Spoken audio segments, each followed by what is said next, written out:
Bismillah. Assalamualaikum warahmatullahi wabarakatuh. Pagi anak-anak, bagaimana kabarnya hari ini? Pak Guru harap semua dalam keadaan sehat walafiat dan selalu dalam lindungan Allah Subhanahu wa Ta'ala. Baik, pada hari ini kita akan mempelajari pelajaran Al-Quran Hadis kelas 3 bab yang pertama, yaitu tentang surah Al-Fatihah. Semua pasti sudah hafal kan surat Al-Fatihah, karena sering kita baca dalam sholat 5 waktu kita.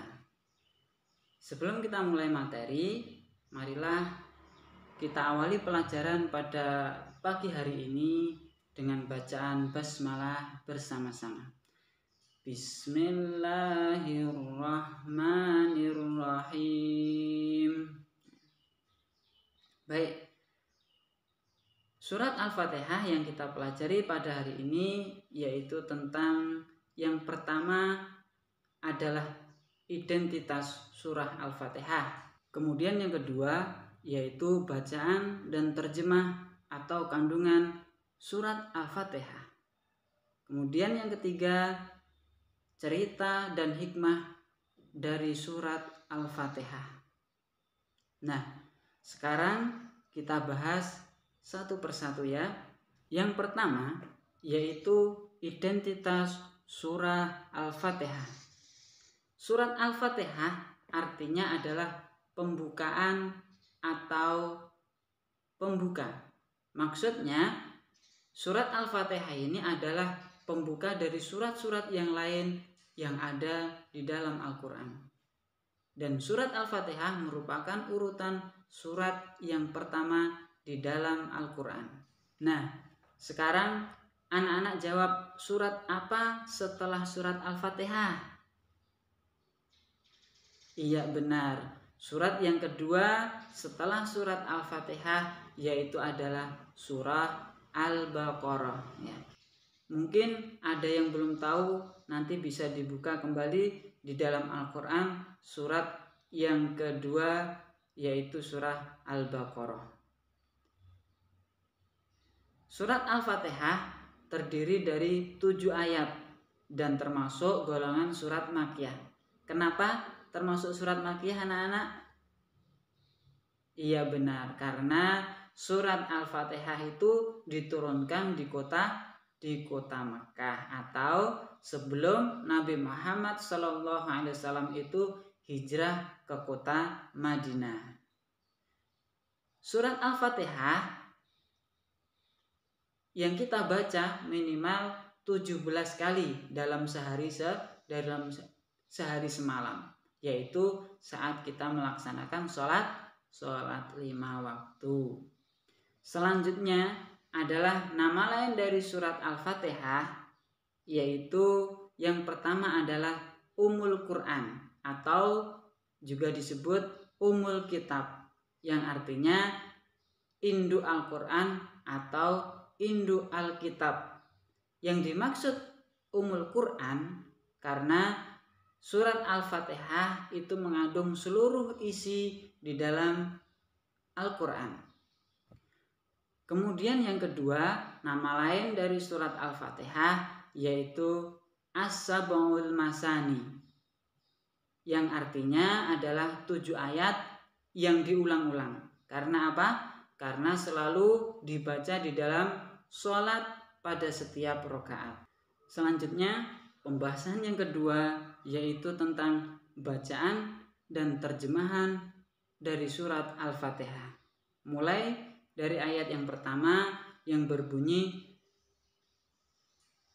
Bismillahirrahmanirrahim, yang artinya dengan menyebut nama Allah yang Maha Pengasih lagi Maha Penyayang. Ayat pertama ini disebut juga dengan bacaan basmalah, dan ayat ini mengajarkan kepada kita bahwa sebelum kita melakukan aktivitas apapun, kita harus mengucapkan basmalah. Untuk apa? Karena agar aktivitas yang kita lakukan itu diridhoi oleh Allah Subhanahu wa taala dan mendapatkan berkah dari Allah serta dapat berjalan dengan lancar.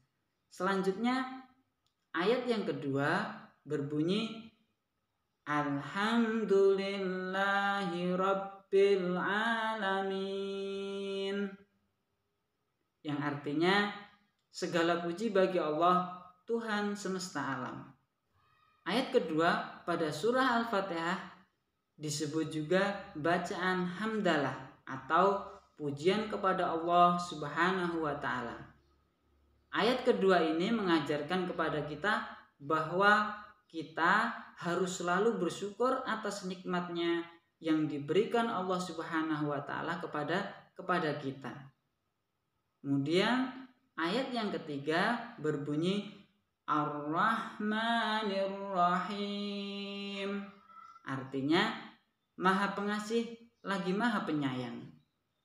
Ayat yang ketiga ini mengajarkan kepada kita dua sifat Allah, yaitu Ar-Rahman dan Ar-Rahim. Ar-Rahman artinya Maha Pengasih. Jadi sifat Ar-Rahman Allah ini diberikan kepada seluruh makhluknya, sedangkan sifat Ar-Rahim hanya diberikan kepada umatnya yang beriman kepada Allah Subhanahu wa taala saja. Surat Al-Fatihah yang keempat berbunyi Maliki Yaumiddin, yang artinya yang menguasai hari pembalasan. Maliki yang menguasai, Yaumiddin hari pembalasan. Maksudnya yaitu hanya Allah lah satu-satunya zat yang mengetahui dan kapan datangnya hari pembalasan atau hari kiamat.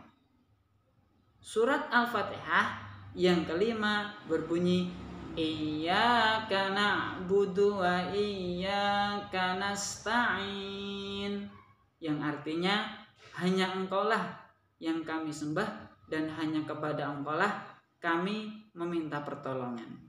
Ayat ini menjelaskan kepada kita bahwa hanya Allah lah satu-satunya zat yang wajib kita sembah dan kita minta pertolongan.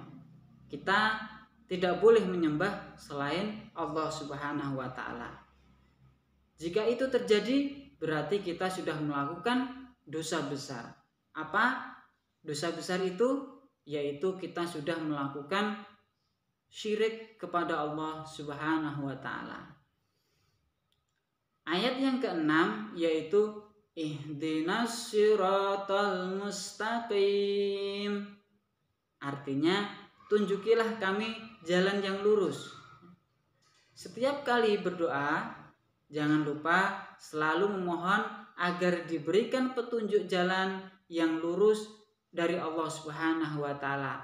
Apa itu jalan yang lurus? Mari kita bahas pada ayat yang ketujuh yang berbunyi Siratal ladzina an'amta 'alaihim ghairil maghdubi 'alaihim waladdallin. Amin. Yang artinya yaitu jalan orang-orang yang telah Engkau beri nikmat kepada mereka, bukan jalan mereka yang dimurkai dan bukan pula jalan mereka yang sesat. Kita selalu memohon kepada Allah Subhanahu wa taala agar selalu diberikan jalan yang lurus. Jalan yang lurus itu adalah jalan yang diberikan kepada siapa? Yaitu jalan yang Allah ditunjukkan kepada orang-orang yang diberi nikmat oleh Allah Subhanahu wa taala. Siapa orang yang diberikan nikmat itu? Yaitu orang-orang yang selalu beriman dan bertakwa kepada Allah Subhanahu wa taala, yang selalu menjalankan perintah Allah dan menjauhi apa yang dilarang oleh Allah Subhanahu wa taala. Selanjutnya, pembahasan yang ketiga yaitu kita akan belajar tentang cerita bermakna dan meneladani kandungan dari surat Al-Fatihah. Di sini ada Hasan. Hasan itu adalah seorang anak yang rajin, baik di rumah maupun di sekolah. Hasan rajin belajar. Apa hikmah dari rajin belajar itu? Pada saat kenaikan kelas, Hasan mendapat hadiah dari Pak Guru. Karena apa? Karena dia berhasil menjadi juara kelas. Dan Hasan tidak lupa untuk bersyukur atas nikmat yang Allah Subhanahu wa taala berikan kepada Hasan. Baiklah, sekian materi hari ini. Mari kita akhiri hari ini dengan membaca hamdalah bersama-sama. Alhamdulillahirabbil alamin. Terima kasih atas perhatiannya. Semoga bermanfaat. Tetap semangat belajar di rumah. Wassalamualaikum warahmatullahi wabarakatuh.